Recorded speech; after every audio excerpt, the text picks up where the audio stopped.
மற்ற ஆப் மாதிரி இல்லாம தட்சால் ட்ரிப் சிட்டியை தவிர தமிழகம் முழுவதும் எல்லா டவுன்லயும் இருக்கு. லோக்கல்ல மட்டும் இல்லாம ரெண்டல், அவுட் ஸ்டேஷன் ட்ரிப் டியூட்டின்னு எல்லா டவுனுக்கும் போகலாம். கீழே டிஸ்கிரிப்ஷன்ல இருக்க லிங்கை கிளிக் பண்ணி தட்சால் ட்ரிப்பை டவுன்லோட். சிவராஜ் சித்த வைத்தியசாலை ஹொசூர் கிளை தினசரி காலை 7 மணி முதல் இரவு 8 மணி வரை மருத்துவரை சந்தித்து ஆலோசனை பெறலாம். தொடர்புக்கு 8110803500. நேர்களே வணக்கம், இது சாணக்யா. நீங்கள் பார்த்து கொண்டிருப்பது 7 சென்ஸ். இன்றைய நாளுடைய ரொம்ப முக்கியமான விஷயங்கள் ஒவ்வொரு நாளும் பேசி வருகிறோம். அந்த வகையில் இன்று ரொம்ப முக்கியமான ஒரு விஷயம் இல்லை, பல விஷயங்கள் இருக்கிறது. அதை இன்னைக்கு நம்ம பேசலாம். இன்னும் நம்மோடு நமது ஆசிரியர் மீண்டும் இணைந்திருக்கிறார். வணக்கம் சார். 3-4 விஷயம். முதல்ல நான் ஆரம்பிக்கணும்னு நினைக்கிறது, திரு ராகுல் காந்தி பார்லிமெண்ட் வந்துருச்சு. பார்லிமெண்ட்டுக்கு முன்னாடி எப்பவுமே பரபரப்பாக ஒன்று பெகாசஸ் வரும், இல்லை மார்க்கெட்டில் ஏதாவது நடக்கும், இல்லை அதானி பற்றி அங்கே ஹிண்டன்பர்க் போனாங்க, அந்த ஹிண்டன்பர்க் இப்போ மூடிட்டாங்க. அது மாதிரி ஏகப்பட்ட விஷயங்கள் ஏதாவது வந்துட்டு இருக்கும். இப்போ பார்த்தோன்னா கேரவேனில் வந்த ஒரு விஷயத்தை வைத்து ஒரு பரபரப்பு. கேரவேன்றது நோன் ஃபார் சர்ச்சைக்குரிய ஆர்டிகல்கெலாம் பேர் போன, அது ரொம்ப முக்கியமானது. அது தெஹல்கா அதெல்லாம் வந்து பரபரப்பாக எப்போவுமே இருக்கும். இப்போ ஒரு மேகசின், அது அந்த மேகசின் அதில் வந்த ஒரு ஆர்டிக்கல் தேஜஸ்வி சூர்யா அவர்களுடைய பேட்ரியாட்டிசம் பற்றிய கேள்விக்கு பதிலாக ராகுல் காந்தி எதிர்த்து பேசிய விஷயம். அதில் அவர் கோட் பண்ணது 2020 சீனா வர்சஸ் இந்தியா ஸ்டாண்ட் ஆஃப் வந்த போது அன்று நடந்த விஷயங்கள், நம்மளுடைய டிஃபென்ஸ் மற்றும் நாட்டினுடைய அரசினுடைய அந்த தலைமை பீடத்தில் இருக்கக்கூடிய ஒரு கான்வர்சேஷன் அதில் நடந்தது. அன்றைய இராணுவ தளபதி அவருக்கும் பாதுகாப்புத்துறை அமைச்சருக்கும், அவருக்கும் வெளியுறவுத்துறை அமைச்சருக்கும், அவருக்கும் NSAக்கும், அவருக்கும் CDS பிபின் ராவத்துக்கும் இடையே நடந்த அந்த கருத்து பரிமாற்றம் பற்றி ஜெனரல் நரவனே அன்றைய இராணுவ தளபதி அவருடைய ரிட்டையர்மெண்ட்டுக்கு அப்புறம் எழுதிய புத்தகத்தில் கோட் பண்ண சில விஷயங்கள், அதை வந்து கேரவான் வந்து கோட் பண்ணி எழுதியிருந்தாங்க. அந்த புத்தகம் ஒரு ஜென்ரலாக இராணுவ தளபதியில் ஒரு புத்தகம் எதுனா அது டிஃபென்ஸ் மினிஸ்டரோட ஒப்புதலுக்கு பிறகுதான் வெளியிடப்பட வேண்டும் என்ற மரபு இருக்கக்கூடிய நிலைமையில் அது வந்து இப்போது ப்ரொசீஜரில் இருக்கிறது. அந்த நிலையில் அது அன்பப்ளிஷ்டு அன்சாங்ஷன்டு ஃபிலிம் அந்த இருக்க மாதிரி அன்சாங்ஷன்டு புக்கு இருக்கக்கூடிய அந்த புக் ரிலீஸ் ஆகாத புத்தகம் அதில் இருக்கக்கூடிய லைனை கோட் செய்ய முயற்சி செய்ய போது அதற்கு மத்திய அமைச்சர்கள் எதிர்ப்பு தெரிவிக்கவே, ராஜ்நாத் சிங், அமித்ஷா போன்றவர்கள் எதிர்ப்பு தெரிவிக்கவே பெரும் பரபரப்பு ஏற்பட்டிருக்கிறது. ராகுல் காந்தி 2வது நாளாக இன்றும் பேசாமல் ஒரு பரபரப்பாக அமளி தூமலியாக இருக்கிறது. பேசப்பட விடாமல் இருக்கிறது. அமளி தூமலியாக இருக்கிறது. ராகுலை தடுத்தது சரியா?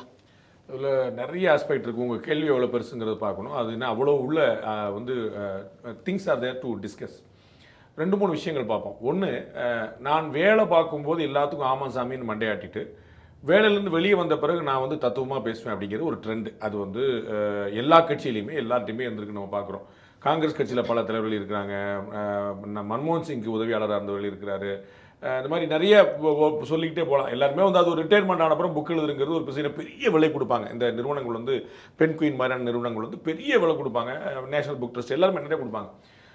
ஒரே ஒரு புக்கு அது வந்து ரிட்டையர்மெண்ட் பெனிஃபிட்டோட பெருசாக இருக்கும் உங்களுக்கு. அந்த மாதிரி அதுனா நிறைய உங்களுக்கு எது பண்ணாலும் ஒரு அப்படியாமா அப்படின்னு உட்காந்து வந்து சோனியா காந்தியை பிரதமர் ஆக்குறதுக்கு கலாம் சம்மதிச்சாரா இல்லையா அப்படிங்கிற அந்த ஒரு கேள்வி ஒரு புஸ்தகம். அந்த ஒரு கேள்வி ஒரு புஸ்தகம். ஸோ அந்த மாதிரி ஒரு ட்ரெண்ட் இருக்கனால ஒன்று பண்ணுறாங்க. ஒன்று. 2வது வந்து இந்த புத்தகம் வந்து அந்த நெருக்கடியான நிலையை பற்றி விவரிக்கிறது. 2வது அந்த புத்தகமாக இன்னும் வெளிவரல. 3வது அந்த புத்தகத்தில் இருக்கக்கூடிய அம்சங்கள் பற்றி கேரவன் மேகசினில் போட்டிருக்காங்க. நான் புத்தகத்தில் இருக்குதுன்னு சொல்லி அவர் நரவானையை கோட் பண்ணி போட்டிருக்காங்க. நரவானை வந்து இது வரைக்கும் அப்ஜெக்ட் பண்ணல, அப்படிலாம் நான் எழுதவே இல்லைன்னு சொல்லலை. அதனால வந்து அப்படியே இருக்குன்னே நம்பிக்கலாம் நம்ம. அதை திரு ராகுல் காந்தி பேசுறதுக்காக முனைகிறார். இதை இவ்வளவு தூரம் தடுக்கிறதுக்கு அரசாங்கம் ஏன் முயற்சித்தது அப்படிங்கிறது ரொம்ப பெரிய அதிர்ச்சி அளிக்குது. அது வந்து சில மரபுகள் இருக்கின்றன, மறுக்கிறதுக்கு இல்லை. நம்ம வந்து புத்தகங்களையோ நாளேடுகளையோ வேறு ஏதாவது காட்டும் போது அதை முன்னாடியே கொடுக்கணும் அப்படிங்கிறது ஒரு மரபு இருக்குது. ஏன்னா நம்ம வந்து என்னென்ன தெரியாமல் சம்மந்தம் இல்லாமல் ஒன்று வந்திருக்கு பார்த்தியா அப்படின்னு சொல்லக்கூடாது. சில சமயங்களில் இன்னைக்கு காலையில் பேப்பரில் வந்திருக்கும், இவ்வளோ வந்திருக்காது. பட் வந்து அவசியம் கருதி நமக்கு வந்து அதை டிஸ்கஸ் பண்ணுவாங்க. ஆளுங்கட்சியினரே பல சமயங்களில் மேகசீனை புக்கெல்லாம் ரெஃபர் பண்ணி காட்டியிருக்கிறாங்க. அதெல்லாம் நம்ம வந்து புரிஞ்சுக்கணும். Everybody you name it everybody. So இது வந்து இவ்வளோ பதறதுக்கு என்ன இருக்குன்னு தெரியல. அந்த கேரவன் மேகசினில் குறிப்பிட்டிருக்கக்கூடியது என்னென்ன, ஒரு 2 மணி நேரம் கிட்ட இந்த தகவலும் வரல. அவங்க வந்து முன்னேறிக்கிட்டே வர்றாங்க. ஒரு 2 மணி நேரமாக நமக்கு ஒன்றும் தகவல் வரல. 8:05 10:05 வரைக்குமான ஒரு ஸ்டாண்ட் ஸ்டில் இருந்துச்சு. இவங்க வந்து மேலே நரவானையில் வந்து மேலே வரைக்கும் ட்ரை பண்ணிட்டே இருக்கிறாங்க. அங்கேருந்து இது பதில் வரலன்னு ரொம்ப சந்தோஷப்பட வேண்டிய மேட்டருக்கு இவங்க ஏன் பதறாங்கன்னு தெரியல. அதுலயும் ராணுவ அமைச்சர் சொன்னதாக சொல்லப்படுது, உங்களுக்கு எதுக்கு கரெக்டா படுதோ ராணுவ ரீதியா படுதோ அதை செய்யுங்க. That was the final one. அதுக்கு தான் 2 மணி நேரம் லேட்டுக்கு. 2வது பாயிண்ட் விடுவோம். ஸோ ஃபர்ஸ்ட் வந்து 2 மணி நேரம் ஸ்டாண்ட் ஸ்டில்லா இருந்துச்சுங்கிற மாதிரி ஒரு கற்பனை. மிலிட்ரி மட்டுமல்ல, எல்லா இடத்துலையுமே ஒரு புரோட்டோகால் இருக்கணும். ஒருத்தர் மீறி ஒருத்தர் பைபாஸ் பண்ணி போகக்கூடாதுங்கிற பார்க்கணும். நம்ம வந்து பார்க்குறோம், ரஷ்யா உக்ரைன் போர் நடந்தபோது ராத்திரி 11:30 மணிக்கு எனக்கு பாரத பிரதமர் நரேந்திர மோடி ஃபோன் பண்ணாருன்னு வெளியுறவுத்துறை அமைச்சர் ஜெய்சங்கர் சொல்றாரு. என்ன கேட்குறாரு? ஜகேஹோ அப்படின்னு கேட்குறாரு. முழிச்சுக்கிட்டு இருக்கியா அப்படின்னாரு. அவர் போல் சொல்கிறார், ஆமாங்க டிவி பார்த்துருக்கேன், ரைட், ஏதா இருந்தால் எனக்கு அப்டேட் பண்ணு. அவருக்கு தெரியாத பிரதமர் பார்த்துக்கலாம்ல, அவர் ஏன் வந்து வெளியுறவுத்துறை அமைச்சர்கிட்ட கேட்குறாரு? அவர் தான் கன்சர்ன் அதிகாரி, அவர் தான் கன்சர்ன் மினிஸ்டர். இப்போ அவருக்கு தான் தெரிஞ்சிருக்கணும். எப்பா நீ எனக்கு சொல்லுங்க. இந்த ஒரு புரோட்டோகால் முக்கியம். ராணுவத்தில் கேட்க வேண்டியது இல்லை, அது புரோட்டோகால் வந்து இட்ஸ் பார்ட் ஆஃப் டிசிப்ளின், அது வந்து மேண்டேட், அது வந்து மாற்ற முடியாது. அப்போ அவங்க ஒவ்வொருத்தரும் சொல்லிட்டே போகிறாங்க, எல்லாருமே மேலே கொண்டு வராங்க. ரொம்ப மகிழ்ச்சி அடைய வேண்டிய விஷயம். சைனாலேயோ ரஷ்யாலேயோ பாகிஸ்தான்லேயோ பங்களாதேஷ்லேயோ ஸ்ரீலங்காலேயோ ஆப்கானிஸ்தான்லையோ எங்கேயுமே சுற்றி நடக்க முடியாத ஒரு விஷயம் கடைசி வரைக்கும் நம்ம வந்து அரசியல் தலைமையுடைய முடிவுக்காக காத்திருந்தது. அது அவ்வளோ அற்புதமான விஷயம். அதுக்கு வந்து மகிழ்ச்சி அடையணும். தப்பாகவே ஆனால் அது ஆனால் கூட, ஆனால் அவ்வளோ பெருமைப்பட வேண்டிய விஷயம். எல்லாரும் புரோட்டோகாலுக்காக வெயிட் பண்ணுறாங்க. அதுதான் நடந்துச்சு. அப்போ ஆப்வியஸாக ஒவ்வொருத்தரும் உள்வாங்கணும். ஏன்னா சைனாக்காரன் வந்துட்டான் அப்படின்னா அப்படியாப்பா ஓடு அடிங்கிறதுல எங்கே வந்திருக்கான், எவ்வளோ பேர் வந்திருக்கான், உன்ட்ட என்ன இன்புட் இருக்குது, நடந்து வரானா, பீரங்கில் வரானா, ஃப்ளைட்டில் வரானா என்னங்கிறது. அதை இவங்க மேலே 4 கேள்வி கேட்பாங்கல்ல. இப்போ ராணுவ தளபதி வந்து தலைமை தளபதி சொல்கிறாரு, தலைமை தளபதி வந்து தேசிய பாதுகாப்பு ஆலோசகர் அஜித் தோவல் சொல்கிறாரு, அஜித் தோவல் வந்து உள்துறை அமைச்சர் பாதுகாப்புத்துறை அமைச்சர் சொல்கிறார், பாதுகாப்புத்துறை அமைச்சர் வந்து பிரதம மினிஸ்டர் பார்த்துக்காரு. இவ்வளோ பேர் இருக்கு. இத்தனை பேருமே ஊரில் 10 கேள்வி கேட்பாங்க. ஒரு ஃபைல் போகிற மாதிரி தான், எல்லாமே ஓவர் ஃபோன் நடந்தாலும் இது இத்தனை பதில் கேள்வி கேட்பாங்கல்ல. எப்போ நினச்சா என்ன நினச்சா எனக்கு தெரியாது அங்கே சொன்னாங்க அப்படின்னா ஐ எம் அன்ஃபிட். அப்போ எத்தனையும் தாண்டி 2 மணி நேரத்தில் பதில் வந்துருச்சுக்கிறது ஆக்சுவலாக ரொம்ப சீக்கிரம். அது வந்து பெரிய டிலே இல்லை. அண்ட் ஆஸ் யூ சேட் வந்த ஆன்சர் என்னது? Given fit reply. அப்ரோப்ரியேட் என்னது நிசி. ஆபரேஷன் சிந்தூர் எல்லாம் பெருமையாக பேசுகிற ஆபரேஷன் சிந்தூருக்கும் அதே உத்தரவு கொடுக்கப்பட்டது, இந்த அட்டாக்குக்கும் அதே உத்தரவு கொடுக்கப்பட்டது. உங்களுக்கு எது சரின்னு நினைக்கிறீங்களோ அது செய்யுங்க. இது ஃப்ரீடம் இல்லையா? அப்போ எல்லா முடிவும் நானே எடுக்க தள்ளப்பட்டேன் அப்படின்னு ஒருத்தர் எப்படி சொல்றாரு? ஒரு ராணுவ தளபதி. நல்ல வேளை எல்லா உரிமையும் எனக்கு கொடுக்கப்பட்டு சந்தோஷப்பட வேண்டாமா? எல்லா முடிவும் நானே எடுக்கணும். நீங்க அடிச்சுக்கிட்டே இருக்க வேண்டியதான், பின்னாடி காலியாக கேட்டுட்டே இருக்க வேண்டியதான். கேட்டது வரலன்னா நீங்க கவலைப்படணும். உனக்கு என்ன தோணுதோ அப்படி செய்ப்பா அப்படின்னு சொன்னா நாடு உங்கள் பின்னாடி இருக்கிறது. நான் சொல்ல வரேன், அந்த புத்தகம் வெளியாகவில்லை, அந்த கேரவன்ல சொல்லியிருக்க தகவல் தப்பு இருந்துட்டு போட்டோம். ராகுல் காந்தி இதை வந்து வெளிப்படையா அவர் குற்றச்சாட்டே வச்சுட்டு போட்டோம். என்ன தப்பு? நீ not to quote the book, நீ not to quote the magazine, அவருடைய ஓன் ஸ்டேட்மெண்டா இருக்கட்டும். என்ன தப்பு? அப்ப அதை அலோவ் பண்ணிட்டு வரிக்கு வரி கவுண்டர் பண்ணி செய்யறது என்ன பிரச்சனை இருக்க முடியும்? அது ஏன் இவர்கள் வந்து தயங்கினாங்கிறதா பெரிய பதட்டம். ஜோதிமணி பிரஸ் மீட் கொடுக்குறாங்க, மாணிக் தாக்கூர் பிரஸ் மீட் கொடுக்குறாரு. கண்கள், அவருடைய கண்களில் நான் பயத்தை பார்த்தேன் அப்படின்னு ஜோதிமணி சொல்றாங்க. 56 இன்ச்சுன்னு சொன்னார், என்ன ஆச்சுன்னு தெரியல. என்ன கணக்கு? இப்போ இது ஏன் அலோவ் பண்றீங்க எனக்கு புரியலையே. நீங்க அவர் பேச விட்டுருந்தா 1 மணி நேரம் பேசியிருக்க போறாரு, பேசி முடியட்டும். அதற்கு பிறகு நீ கவுண்டர் பண்ணுங்க. ஒன்று புஸ்தகமே வரல, இன்னும் கேரன் மேட்ச்ல தப்பது, இப்படி முடிவு எடுத்தது ரொம்ப சரியான விஷயம், சூப்பராக நம்ம கவுண்டர் பண்ணோம், அதுலேயும் நம்ம ஜெயிச்சோம். நீங்க சியாச்சின் என்னப்பா பண்ணீங்க? நீங்க இந்தோ சீனோ பாய் சொன்னீங்க, என்னப்பா பண்ணீங்க? நம்ம பாகிஸ்தான் துணை போட பண்ணி என்னப்பா பண்ணீங்க?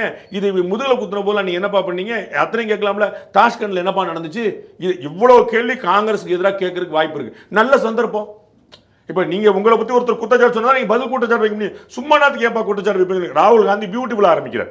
நான் இதை பத்திலாம் பேச வேண்டாம்னு நினைச்சேன், தேஜஸ்வி பேசினாரு, அதனால நான் பதில் பேசுறேன்.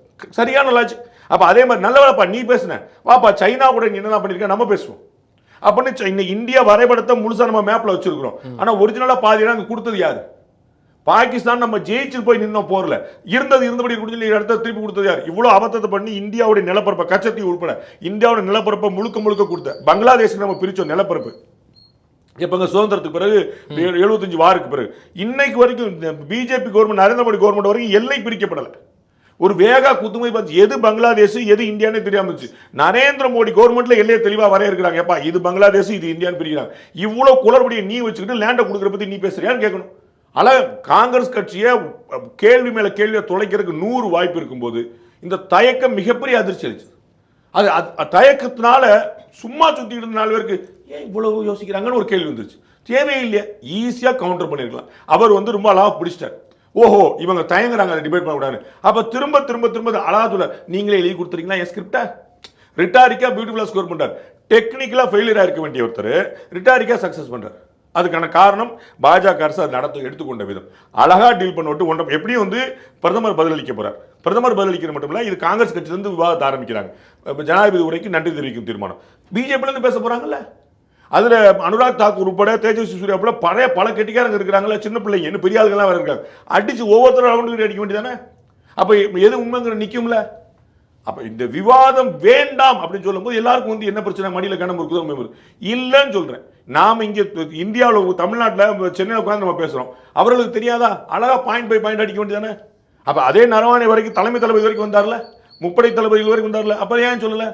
அப்ப ஒரு பலவீனமான ராணுவத்தை தான் நடத்திட்டு இருந்தார் அவரு. அப்ப அவர் வந்து ஏதோ ஒரு எண்ணத்துல அப்படி எழுதியிருக்காருன்னு வச்சுக்கணும். அப்ப நம்ம இதுல அந்த ஆஸ்பெக்டை மாத்தலாம்ல. எங்க ராணுவத்துக்கு முழு சுதந்திரம் கொடுக்கப்படலைங்கிறதா இதற்கு முன்னாடி இந்தோ சீனா வார்லையும் இந்தோ பாகிஸ்தான் வார்லையும் பிரச்சனை. நம்ம முழு சுதந்திரம் கொடுத்துருக்குறோம், எதுங்க சரின்னு சொல்லுங்க. அவர்கள் அரசியல் தலைமைக்காக காத்துட்டு இருந்தாங்க, எது சரின்னு சொல்லுங்க. எவ்வளவு பியூட்டிஃபுல்லா நடந்த விஷயத்தை யாரோ ஒருத்தவங்க வந்து ட்ரிப் பண்ணி மாத்தி பாக்குறாங்க. அது அழகா சரி பண்றதுக்கான சந்தர்ப்பம். இன்னொரு முறை இந்த விஷயத்துல என்ன நடந்துச்சு மக்கள் சொல்லக்கூடிய சந்தர்ப்பம். இன்னொரு முறை காங்கிரஸ் தோல்வியை மக்கள் முன்னாடி 60 70 நடந்தது மக்களுக்கு தெரிஞ்சிருக்காது. அப்ப அவங்கள்ட்ட கொண்டு வர நல்ல சந்தர்ப்பம். அப்ப இது அத்தனை ஏன் தவற விடுச்சுக்கு ஒரு பெரிய ஆச்சரியம். இதில் தான் எல்லாம் சொல்கிறாங்க, பிஜேபிக்கு அவங்க வேண்டாம்னு நினைக்கக்கூடிய சில விஷயங்கள்லாம் ஓடிக்கிட்டு இருக்கு டாப்பிக்கில். அப்போ வந்து இந்த நேஷனலிசம் விஷயத்தில் வந்து காங்கிரஸ் வந்து பிஜேபி கொஸ்டின் பண்ணால் பிஜேபிக்கு ஃபுல் டாஸ் மாதிரி, அதனால அவங்க தான் திட்டமிட்டு இந்த விஷயம் லைம் லைட்டில் இருக்கணுன்றதுக்காக ராகுல் காந்தி பேச பேச பிரச்சனையாக்கி இது லைம் லைட் வைக்கிறாங்க. இப்போ யூஜிசி இஷ்யூ ஓடிட்டு இருக்கு, அது அவங்களோட ஓட் பேங்கே ப்ராப்ளமாக இருக்கும். அப்போ இது வந்துச்சு அப்படின்னா எல்லாரும் வந்துடுவாங்க. ஸோ பிஜேபி டாக்டிக்கலா இதை ஒரு இஷ்யூ ஆக்கணும்ட்டு அலோவ் பண்றாங்க. அவ்வளவு டாக்டிக்கலா நடந்துகிட்ட மாதிரி தெரியல, இவர்கள் அலோவ் பண்ணவும் இல்லை. இப்ப என்ன நடந்துச்சுங்கிற விவாதம் வெளியே வரல. அதை ராகுல் காந்தி வெளியே சொல்லி, மாணிக்கம் தாக்கூர் வெளியே சொல்லி, ஜோதிமணி சொல்லி, இவர்கள் சொல்லி தான் வெளியே வந்திருக்கு. அப்ப இவர்கள் என்ன சொன்னாங்கிறது வெளியே வந்துருச்சு, என்ன சொல்ல விரும்பினார்கள். அப்ப இதையும் தடுத்தாங்கிறதா நிற்கும். உங்களுக்கு புரியுங்களா? நீங்க வந்து இது ராஜேந்திரத்துல எனக்கு தெரியல, என்னுடைய அறிவுக்கு அந்த ராஜேந்திரம் புரியல. அப்ப நீங்க அதை அலோவ் பண்ணியிருந்தீங்கன்னா அவருடைய ஐடியாவை சல்லியா உடைச்சிருக்கலாம், அழகா பண்ணிருக்கோம், டிபேட் வளர்ந்துருக்கும்ல. யூஜிசியை பொறுத்த அளவுக்கு அவர்களுக்கு வந்து ஒரு பெரிய செட்பேக் ஏற்பட்டுச்சு, சுப்ரீம் கோர்ட்டுடைய தலையீட்டில் நின்றுச்சு, அவ்வளவுதான். அப்ப வந்து என்ன யார் எல்லாத்தையுமே பிரதமர் பார்த்துக்கிட்டு இருப்பாரு, எல்லாத்தையுமே உள்துறை அமைச்சர் பார்த்துட்டு இருப்பாரு, எதிர்பார்க்க முடியாது. உங்களுக்கு ஒரு சுதந்திரம் கொடுத்து நீங்க பண்ணாங்கன்னா அப்ப நீங்க பண்ணுவீங்கிற ஒரு நம்பிக்கை தான். எல்லாமே எங்களுக்கு தெரிஞ்சு தான் பண்ணிட்டு வாங்க நம்ம எதிர்பார்க்க முடியும். அப்ப அந்த ஒவ்வொருத்தர் மேலே வைக்கக்கூடிய ட்ரஸ்ட் அவங்க தான் பண்ணணும். அப்போ வந்து தப்பா வந்துருச்சுன்னா அவங்க அலோவ் பண்ணிட்டாங்க, சுப்ரீம் கோர்ட் போயிட்டாங்க, பாப்பா அடுத்து என்ன பண்ணுவாங்க, வேற என்ன கோர்ஸ் கரெக்ஷன் செய்யணுங்கிறத பண்ணுவாங்க, அவ்வளவுதான். ஆனா இது மாதிரியான விஷயங்கள் போயிட்டு இருக்குங்கிறக்கா இது நிறுத்தணுங்கிறது எனக்கு ஒன்றும் புரியல. அது போகுது, போகாம இருக்குது. இந்த இஷ்யூல நீங்க ராகுல் காந்தியை பேச விட்டுருக்கணும். அதை சபாநாயகரோ ஆளுங்கட்சி தரப்போ இவ்வளவுதான் தடுத்ததன் மூலமாக தேவையற்ற உண்மையற்ற ஒரு சந்தேகத்துக்கு துணையா போயிடுச்சு அரசாங்கம். ஓகே, இது அப்படின்னா அதை தொடர்ந்து நடந்தக்கூடிய இன்று வரை இந்த விஷயம் தொடங்கி ட்ரேட் டீல், அடுத்து நம்ம பேச போறோம் ட்ரேட் டீல் பத்தி. பட் ஆனால் அது வந்து விவாதிக்கப்பட வேண்டும். அட்ஜர்ன்மென்ட் நோட்டீஸ் கொடுத்ததுலேருந்து பார்த்தோம் அப்படின்னா இந்த இரு விஷயங்களும் வந்து பெரும் பரபரப்பாகி ரக்கஸ் ஆகி அமளி துமளி நடந்து பேப்பர் கிழிக்கப்பட்டு எல்லாரும் அமளி துமளி ஆகி இப்போ பார்த்தோன்னா சஸ்பெண்ட் வரைக்கும் வந்து இருக்கிறது. 8 எம்பிக்கள் நமது மாணிக்கம் தாக்கூர் தொடர்ந்து உட்பட 8 பேர் வந்து, ஆமா அவரும் உட்பட 8 பேர் கிட்ட சஸ்பெண்ட் செய்யப்பட்டிருக்கிறார்கள். ஆமா, அதாவது எகைன் இதே தான். அமெரிக்கா இந்தியா ட்ரேட் டீல் வந்து விவாதிக்கப்பட வேண்டியது, நோட் விவாதிக்கப்பட்டால் நமக்கு வந்து 2 ஸ்டேட்மெண்ட் நம்ம கையில் இருக்கு. ஒன்று பிரதமர் சொல்றாரு, இன்னொன்று டொனால்ட் ட்ரம்ப் சொல்றாரு. அப்போ பிரதமர் மோடி சொல்லுகிறத பார்க்கும்போது நமக்கு வந்து ஆல் ஹாப்பியா இருக்கு, ரொம்ப பியூட்டிஃபுல்லா இருக்கு. 25% இருந்துச்சு, 18% மாறி இருக்கு. உலக நாடுகள் பல நாடுகளோட நம்ம ரொம்ப பெட்டரா இருக்கும், நம்முடைய காம்படிட்டர்ஸோட நம்ம ரொம்ப பெட்டரா இருக்கும். ஸோ வந்து ஒரு நல்ல டீல் அப்படிங்கிற நமக்கு புரிஞ்சுக்க முடியுது. அந்த பக்கம் அதர் சைடில் வந்து ட்ரம்ப் சொல்லக்கூடியது பார்த்தா கொஞ்சம் கவலை அளிக்கக்கூடியது இருக்கு. ரஷ்யா கூட பெட்ரோல் வாங்க மாட்டேன்னு அவர் ப்ராமிஸ் பண்ணாரு. அமெரிக்காவுடைய வேளாண் பொருட்களுக்கெல்லாம் வந்து உள்ள இருக்கிறதுக்கு சம்மதிச்சிருக்கிறாரு. அமெரிக்காவுக்கான நுழைவரி வந்து 0% ஆக்குறேன்னு சொல்லியிருக்கிறாரு அப்படின்னு சொல்லணும்னா அப்படியா அப்படிங்கிற ஒரு கேள்வி. அப்ப இது கட்டாயமா விவாதிக்கப்படும். ஏன்னா நமக்கு 2 சைடில் 2 ஸ்டேட்மெண்ட், 2 ஒரே ஸ்டேட்மெண்ட் இருந்தால் பரவாயில்ல. ஒரு சைடு நம்முடைய பிரதமர் அளித்த பெரிய நம்பிக்கை. எனிஹாவ் நீங்க 25-18 மாத்தினது ஒரு பெரிய வரவேற்பு குறிச்சு, ஒரு பெரிய நிம்மதி புரிமிச்சு. மீதி 25 போயிருச்சு. ஆமா, 50 இருந்து 18 வந்துருச்சு. 18ங்கிறதே நமக்கு ஃபேர் பெட்டரா டீலா இருக்கு. நமக்கு வந்து நம்ம காம்படிட்டர்ஸ் குறைவா இருக்கு, உலக நாடுகள் குறைவா இருக்கு, ரொம்ப பெட்டரா இருக்கு. இது வந்து ஒரு ஆஸ்பெக்ட் நமக்கு பெருமூச்சு. ஆனா அட் வாட் காஸ்ட் அப்படின்னு ஒரு கேள்வி வந்து இன்னைக்கு நம்ம பேசிட்டு இருக்கும்போது ரஷ்யா பேட்டி கொடுத்துருக்கு, நாங்க அமெரிக்கா இந்திய உறவை நாங்க வரவேற்கிறோம், அமெரிக்கா இந்தியா டீலை நாங்க வரவேற்கிறோம், இந்தியாவுக்கும் எங்களுக்கும் நட்பு எப்போதும் தொடரும், மேலும் மேலும் வலுப்படுத்த நாங்க பேசுவோம். ரஷ்யா வந்து நம்முடைய tested friend, time tested friend. நமக்கு வந்து இன்னைக்கு நேரத்தில் அது வந்து நம்ம சுதந்திர காலத்தில் நம்ம கூட இருக்கக்கூடியவர்.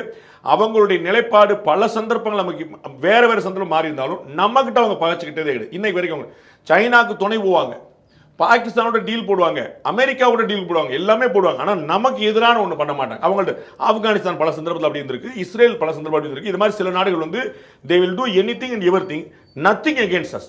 அப்படிங்கிற. அப்ப நமக்கு வந்து அவன் தான் டைம் டெஸ்டட் நண்பர். நமக்கு வந்து வேற நாடுகள் வேற பண்ணிடும். அப்ப இந்த நாடுகள்லாம் வந்து ஒரு நாள் நமக்கு அமெரிக்கா கூட நமக்கு எதிராக பல விஷயங்கள் பண்ணிடும், சைனா நமக்கு எதிராக பண்ணிக்கிட்டே இருக்கும். ஆனா ரஷ்யாவோ ஆப்கானிஸ்தானோ பங்களாதேஷோ நேற்று வரைக்கும் பங்களாதேஷோ இது மாதிரி பல நாடுகள் வந்து இஸ்ரேல பல நாடு நமக்கு எதிராக பண்ணதே கிடையாது. அப்படி மாதிரி ஒரு நட்பு இருக்கும்போது ரஷ்யாவுடைய எண்ணெயை வாங்க மாட்டீங்கன்னு அப்படியான்னு கேட்கணும்ல, கொஞ்சமா குறைக்க போறீங்களான்னு கேட்கணும். அந்த கேள்விக்கு பதில் தேவையில்ல. அவங்களுடைய அமெரிக்காவுடைய பொருட்களை நீங்க 0 வரியை கொடுக்க போறீங்களா அப்படின்னா கேட்கணும்ல. அப்ப நமக்கு நட்டம் வராது. வேளாண் பொருட்கள் அனுமதிக்கலாமா? நமக்கு இந்தியாவுடைய பொருளாதாரத்துல மகாத்மா காந்தியிலிருந்து அத்தனை சொன்ன போல முதுகெலும்பா இருக்கக்கூடிய கிராம பொருளாதாரம், விவசாய பொருளாதாரம். இப்ப அதுல அந்நிய நாட்டு பொருட்கள் வச்சுன்னா பெரிய ஒரு சிக்கல். நமக்கு வந்து நம்ம ஊர்ல இருக்கக்கூடிய எண்ணெயை விட பாமாயில் ரொம்ப முக்கியமான எண்ணெயா மாறிச்சு. அது ஏன் இறக்குமதியில் கிடைக்குது வந்துகிட்டு இருக்கு. அப்போ அதே பழகிட்டோம். அப்போ அது பழகிட்டா ஈஸிங்கிற மாதிரி ஆயிப்போச்சு. உங்களுக்கு நெய்யோட வெண்ணையோட டால்டா யூஸ் பண்ணுவோம்ல, ஏன் புழக்கத்தில் கிடைக்காது? அது 100 ரூபா, இது 50 ரூபா அப்படிங்கிற ஒரு கணக்கு. அந்த மாதிரி அமெரிக்காவில் ஒரு பொருள் வந்துச்சுன்னா அது அடிமாட் ரேட்டு கொடுப்பாங்க. அப்போ கொடுத்தாங்கன்னா நம்முடைய பொருட்கள் பாதிக்கப்படலாம். அப்போ இது டிபேட் பண்ணப்படணும், நோ டவுட். அப்போ வந்து இதை வந்து அனுமதிச்சு இது விவாதம் பண்ணுப்பான்னு சொல்லி அதுக்கு உரிய நேரம் வச்சுக்கலாம். நம்ம வந்து எல்லாமே இப்பயே பேசுங்கிறது நம்ம தமிழ்நாட்டில் பார்த்துருக்கணும். அதற்கு உரிய நேரம் கொடுக்கணும், அவர்கள் பதில் கொடுக்கணும். வெளியுறவுத்துறை அமைச்சர் எங்கே இருக்கிறாரு, பியூஷ் கோயல் எங்கே இருக்கிறாரு, அஸ்வினி வைஷ்ணவ் எங்கே இருக்கிறாரு, இதில் டீலில் இருக்கக்கூடிய மற்றவங்க அதிகாரிகள் இருந்தால் இன்புட் கொடுத்துருக்காங்களா, இதெல்லாம் நம்ம வந்து பார்த்துட்டு அதன் மூலமாக பதில் சொல்லலாம். இன்னைக்கு வச்சுக்கிறாங்க, நாளைக்கு வச்சுக்கோ, நாளைக்கு அதில் ஒன்றும் குழப்பம் இல்லை. ஆனால் இப்போ எப்பயுமே ஒரு நபர் ஒரு தேவையற்ற விஷயத்தை செய்வார், அடுத்த நபர் பயங்கரமான ஒரு விஷயத்தை செஞ்சு மேலுள்ள நபர் சரி நினைக்கிறார். அப்படிதான் இந்த எம்பிக்களோட செயல்பாடு இருந்துச்சு. இவங்க வந்து சபாநாயகருடைய இருக்கையை நோக்கி பாஞ்சி பேப்பரை கிழிச்சு விட்டெறிஞ்சு பண்றதுலாம் வந்து நியாயமற்றது. அமெரிக்காவோட 123 ஒப்பந்தத்துக்காக ஆட்சியே போனாலும் பரவாயில்லன்னு முடிவெடுத்தது காங்கிரஸ் கட்சி. மன்மோகன் சிங் அவர்கள் நீங்க சம்மதிக்கிறீங்களா, நான் ரிசைன் பண்ணுவான்னு த்ரெட்டன் பண்ணார். யாராவது மறுக்க முடியுமான்னு கேளு. அது வரலாற்றில் பதிவாக நிற்கக்கூடிய விஷயம். கம்யூனிஸ்ட் கட்சிகள் ஆதரவு ஆகிட்டாங்க, திமுக ஆதரவு கொடுக்கணும் தொடர்ந்து சொல்லி அவ்வளோ பெரிய பிரச்சனை. அமெரிக்காவுடைய ஒப்பந்தத்துக்கு கையெழுத்து போடணுங்க இருக்காங்க. அவ்வளவு தூரம் அமெரிக்கா கூட பின்தங்கி பின்னாடியே போய் இயங்கிட்டு இருந்த நீங்க பிளஸ் திரு சிதம்பரம் உள்துறை அமைச்சராக இருந்தவர் ஒப்புக்கொள்கிறார். நம்ம மும்பை தாக்குதலுக்கு பிறகு வந்து காண்டலிசா ரைஸ் வந்து அந்த நாட்டு அன்னைக்கு அமெரிக்காவுடைய உள்துறை அமைச்சர் வந்து நீங்க போருக்கு போயிடாதீங்கன்னு சொன்னாங்க. அவருடைய அழுத்தம் காரணமாக நாங்கள் போருக்கு போகலன்றாங்க. அப்ப அப்படி அமெரிக்காவுடைய அழுத்தத்தை ஏற்றுக்கொண்ட காங்கிரஸ் கட்சி இன்னைக்கு வந்து நீங்க தத்துவம் பேசுறதா அப்படின்னு நீங்க கேட்டாங்க கேட்டுக்கணும். ஆனால் இது விவாதம் நடத்த அனுமதிச்சால் தான் நடக்கும். அதனால் இவர்கள் பண்ணக்கூடிய தப்பு வந்து அதற்கு மேல கவர்னர் சபாநாயகருடைய மாண்பை குலைக்க, சபையுடைய மாண்பை குலைக்க, செங்கோல் வச்சிருக்கக்கூடிய சபை. அப்ப அவ்வளவு பெரிய ஒரு அடையாளங்கள் இருக்கும்போது இவங்க போய் மேலே ஏறி பண்ணிட்டு இருப்பாங்கன்னா அது ரொம்ப சின்ன பிள்ளைகள் மாதிரியான விஷயம். அதை நம்ம அலோவ் பண்ண முடியாது. அப்ப 8 எம்பிகள் சஸ்பென்ஷன் வந்து தள்ளுதனால நெருக்கடி நாள் நேற்று வரைக்கும் பாத்தீங்க 11 மணி 12 மணி 2 மணி 4 மணி ஒத்திரிச்சு இருந்தாங்க. திரும்ப ட்ரை பண்றாங்க. அது நேற்று இவங்க விவாதத்தை அனுமதிச்சிருந்தாங்கன்னா 12 மணிக்கு அந்த மேட்டர் முடிஞ்சிருக்கும். அது அவங்க அனுமதிக்காம போனதுல வந்து பெரிய ஆச்சரியம். இந்த பக்கம் வந்து இவங்க அப்படிதானே சொல்லி இதை ஒரு சாக்கா வச்சு நம்ம இன்னும் ஏறி அடிப்போம். அவங்க ஏதோ பயப்படுறாங்க போல இன்னும் எடுப்போம். அடுத்த எக்ஸசைஸ் போயிடறாங்க. இப்ப இவங்க எக்ஸசைஸ் போகும்போது இவர் அரசாங்கம் செய்திருக்க வேண்டிய விஷயம் காணாம போயிரு. இப்போ இவங்க அமைதியா இருந்தாங்கன்னா அரசாங்கம் செய்ய தவறியதுன்னு ஒன்று மட்டும் தான் நின்றுருக்கும். இவர்கள் அதுக்கு மேலே போய் ஆமா இவங்க எப்படியுமே இப்படிதான் அப்படின்னு சொல்லி நிப்பாட்டுவாங்க. ஸோ எம்பிக்கள் சஸ்பெண்ட் செய்யப்பட்டது சரி. அமெரிக்காவுடைய டிபேட் அமெரிக்காவுடைய அந்த ஒப்பந்தம் வந்து டிபேட்டுக்கு எடுத்துக்கப்பட்டிருக்கணும். அதில் இந்தியா பெருமைப்படக்கூடிய விஷயங்கள் இருக்குங்கிறத எடுத்து சொல்லணும். அமெரிக்காட்டிலிருந்து என்னென்ன ஆபத்துகள் எச்சரிக்கைகள் இருக்கலாங்கிறத தயாரிப்பாக எல்லா கட்சியிலிருந்து கட்டாயமாக கேட்கணும். அது விவாதிக்கப்பட வேண்டிய மட்டும் தான் நோட். இது இருதரப்பும் இருக்கக்கூடிய விஷயங்கள் பேசியிருப்ப கொண்டு இருக்க இதில் யார் இறங்கி வந்துட்டாங்க இந்த அமெரிக்கா இந்தியா டீலில், ட்ரேட் டீலில்? ஒரு பக்கம் பார்க்கும்போது ட்ரம்ப் வந்து ரெசிப்ரோக்கல் டேக்ஸ்னு சொல்கிறாரு, 0%ன்னு சொல்கிறாரு. ஒரு குழப்பமானது இருக்குது. 0%ன்றது எப்படி ரெசிப்ரோக்கல் வரும்? நீங்கள் 18% இந்தியாவுக்கு போட்டு 0% வச்சா எப்படி ரெசிப்ரோக்கல் வரும்? ரெசிப்ரோக்கல்னா 2 பேரும் 18 தானே அப்படின்ற ஒரு கேள்வி இருக்குது. ஆஸ் வெல் அஸ் வந்து ட்ரம்ப்புடைய ட்வீட் அறிவிப்பை கோட் பண்ணி அங்கே இருக்கக்கூடிய ஒரு கவர்னர் வந்து அமெரிக்காவுடைய விளைபொருட்கள் வந்து விவசாய பொருட்களுக்கு வந்து இந்தியாவில் அனுமதி கொடுத்திருப்பது பெரிய விஷயம், ட்ரம்ப்புக்கு வெற்றி அப்படின்னு மாதிரி அவங்க தம்பட்டு அடிச்சுக்கிறாங்க. இந்தியா சைடில் பேசும்போது கவர்மெண்ட் சோர்ஸஸ் சொல்கிறாங்க இது டீட்டெயில்ஸ் சீக்கிரமாக வெளியில் வரும். ஆனால் நம்மளுடைய அக்ரிகல்ச்சர் அண்ட் டைரி மார்க்கெட்டுக்கு ஒரு ப்ராப்ளம் கிடையாது. இந்திய விவசாயிகளின் நலனை வந்து ஒருபோதும் வந்து நம்ம விட்டு கொடுக்க போவதில்லை.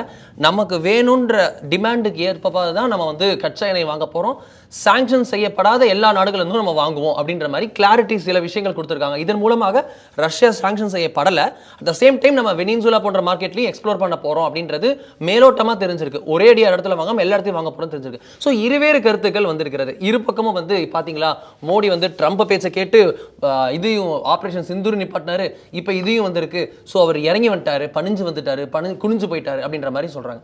யார் நம்ம ஏற்கனவே சொன்னது போல காங்கிரஸ் கட்சி பணிதல் பற்றியும் குனிதல் பற்றியும் பேசுறதுக்கு ஒரு ஒரு ஒரு திறன் படைத்த கட்சி அப்படின்னு எனக்கு தெரியல. அவர்கள் பல சந்தர்ப்பங்களில் விட்டு கொடுத்து போனாங்க. பாகிஸ்தான் கூட நம்ம அப்பர் ஹேண்ட் எடுத்த சந்தர்ப்பங்களில் விட்டு கொடுத்து போனாங்க, நம்ம கண் கூட பார்க்குறோம். பல சந்தர்ப்பங்களில் ஸ்ரீலங்காலாம் நேபாளலாம் நம்மளை வந்து கையை முறுக்கிற அளவுக்கு நம்ம வந்து இறங்கி கொடுத்து போனோம். பட் நம்ம வந்து நம்முடைய அண்டை நாடுகள்கிட்ட எப்படி நடந்துக்கிட்டோம் அப்படிங்கிற கண்ணோட பார்க்குறோம்.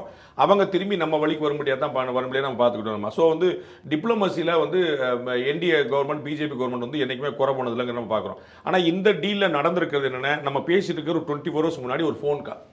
அந்த ஃபோன் கால் மட்டும்தான் இன்னைக்கு வரைக்கும் ப்ரூவ். அந்த ஃபோன் காலோட 2 வருஷம் 2 சைடில் இருந்தவங்க சொல்லியிருக்காங்க.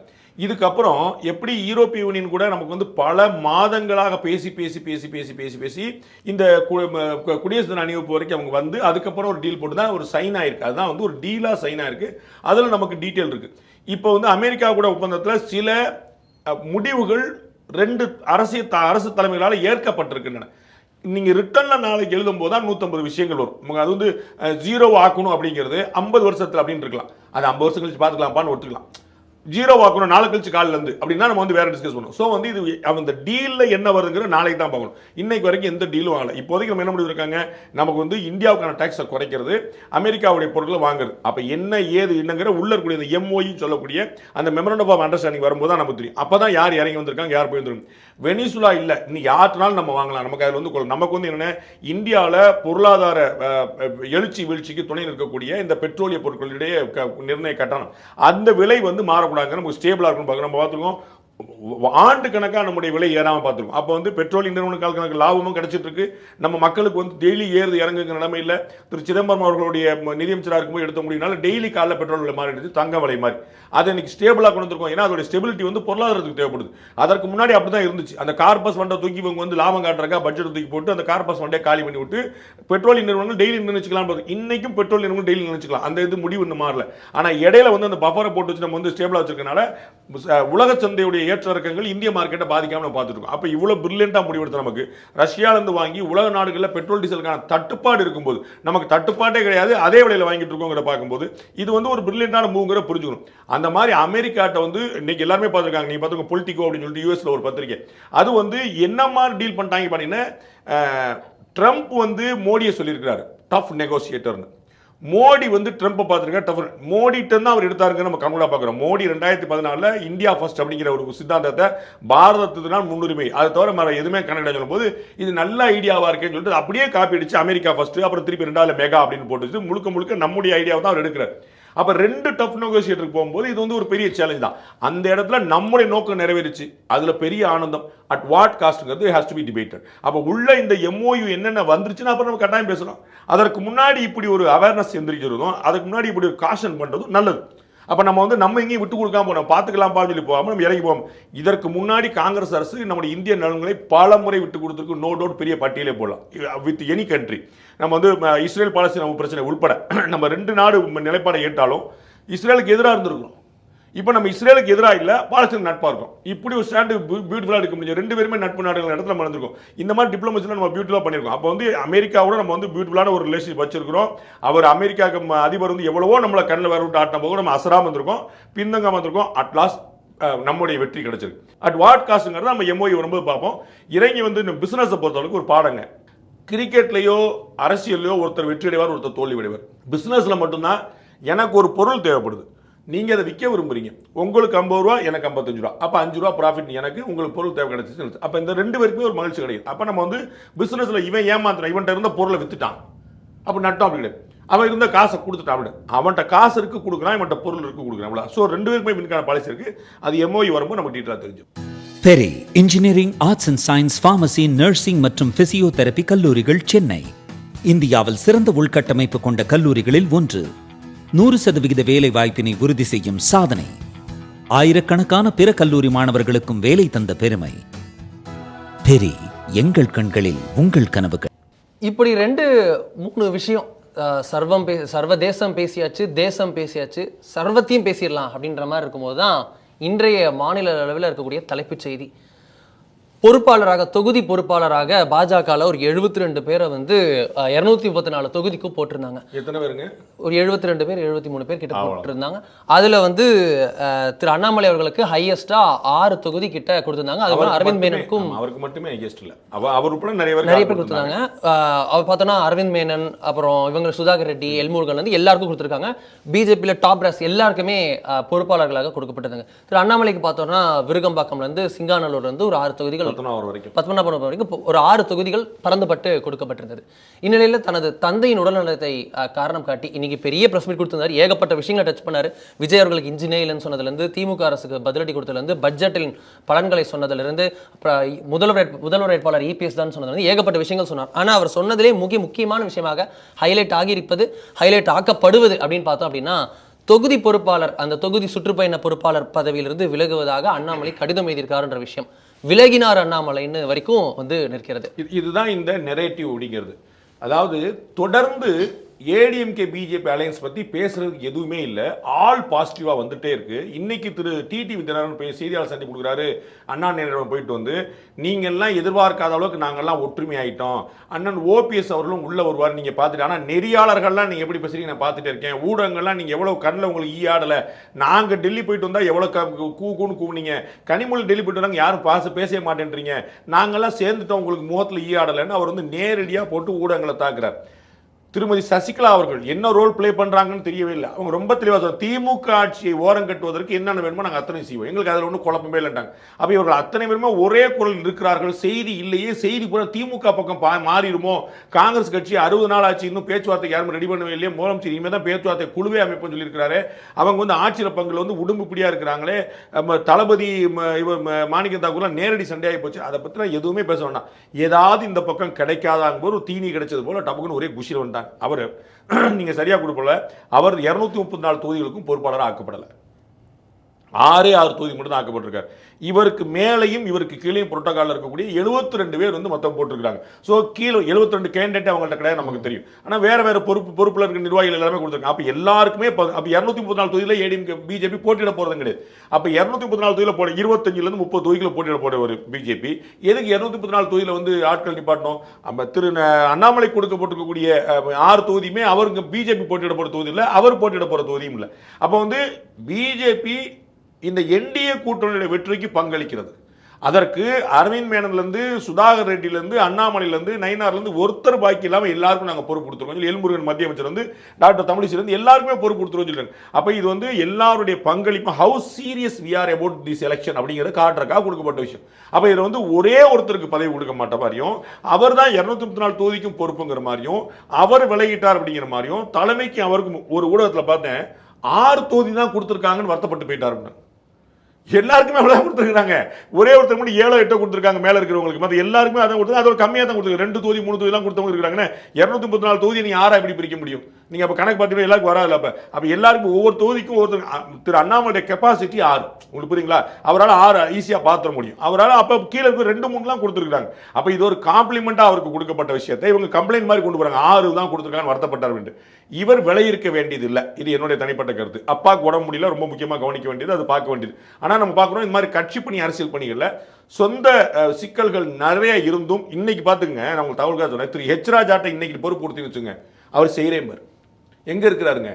மருத்துவமனையில் உட்கார்ந்துருக்கிறார். அவர் அதுதான் அந்த கட்சி, அதுதான் எல்லா கட்சியுமே. நீங்க வந்து மருத்துவமனையில் இருந்தாலும் அவர்களே இருந்தாலும் அவங்க எடுத்துவாங்க. அண்ணன் ராஜா என்ன சொல்லுவாரு, நான் 10 போன்ல நான் சமாளிச்சிருப்பா, எனக்கு எல்லாம் தெரியும்பா, நான் எல்லாம் தொகுதி பார்த்து தொகுதி நான் பண்றேன்ப்பா சொல்லிட்டு அதை பண்ணி இதை பண்ணி சொல்லிட்டு போன்ல அப்படித்தான் இருந்திருக்கணும். ஸோ இவர் விலை இருக்க வேண்டியதில்லை. இவருக்கு ஒரு அசௌகரியம் இருக்குது, இவருடைய அப்பாவோட உடல்நிலை கவனிக்க வேண்டியிருக்கு, டயாலிசிஸ் பண்றாங்க, சீரியஸ் ப்ராப்ளம், அது எல்லாமே குழப்பம் இல்லை. ஆனால் அரசியல் தலைவர்கள் இதையெல்லாம் தாண்டி நம்ம செய்யணும்.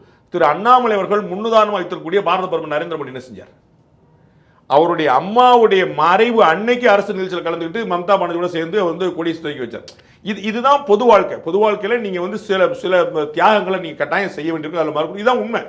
அதுதான் நீங்கள் கொடுக்கக்கூடிய விலை.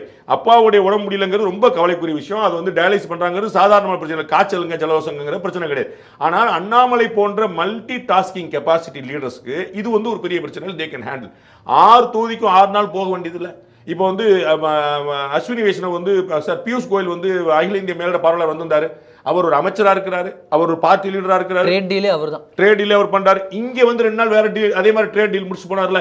அப்ப 2 நாள் இங்க வந்து தங்கி ஒரு டீலை முடிச்சு போக முடியுது. அப்ப அவர் மேலிட பொறுப்பாளர்னா 360 நாளைக்கு உட்காரலையே. திரு அண்ணாமலை போல எதிர்காலம் இருக்கக்கூடிய தலைவர்கள் இது அழகா சமாளிச்சிருக்காங்க. ஒரு பிரச்சனையே இல்லை. இன்னைக்கு ஒரு தலைப்பு செய்தி ஆயிருக்காது, எல்லாருக்கும் ஒரு தீனி கிடைச்ச போல ஆயிடுச்சு. அவர் வந்து கட்சியிலிருந்து விலகிறேன்னு சொல்லல, பதவி விலகிறேன்னு சொல்ற, பொறுப்பு இல்லைன்னு சொல்ல. என்னால 6 முடியலன்னு சொல்லியிருக்கேன். நான் வந்து அண்ணன் சொல்லியிருக்கேன், அண்ணன் மாத்திரட்டாரு, அடுத்த ஆளும் போட்டாச்சுன்னு வச்சுக்கோங்க. அப்ப இந்த ஒரு சின்ன விஷயத்தை ஏன் ஊதி பெரிதாக்குறாங்க?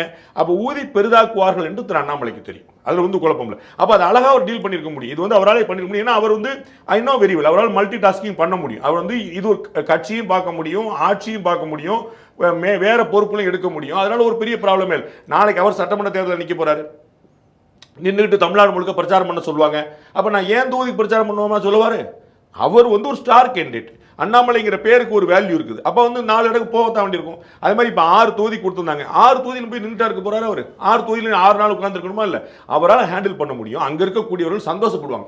19 ஃபோன் பண்ணி அப்பா என்னப்பா வேலை பண்ணிருக்க அப்படின்னா உட்கார்ந்து இடத்துல ரிப்போர்ட் கொடுப்பாங்க. 4 இடத்துல கிராஸ் செக் பண்ண முடியும். அது அழகா உட்கார்ந்து டீல் பண்ண முடியும்.